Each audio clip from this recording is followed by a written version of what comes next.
Computer science videos here today to show you guys in this tutorial how to trim a video using your iPhone. Without further ado, let us start the video. So in this tutorial, you need to have access to the iPhone itself, a video you wish to trim. So now we can go all the way to the iPhone, go to the Photos application, go to camera roll, go to a video you wish to trim. I see a video.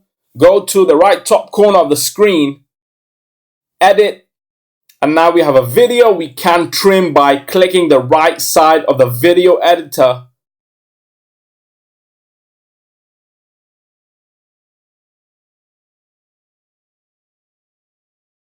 And now press done, save as new clip, saving the video. The original video was 2 minutes 38 seconds. And then we trimmed using edit. And now the video is 1 minute 9 seconds. Go back to your iPhone homepage. That's it for this video. I'll see you guys in my next tutorial. Thanks for now.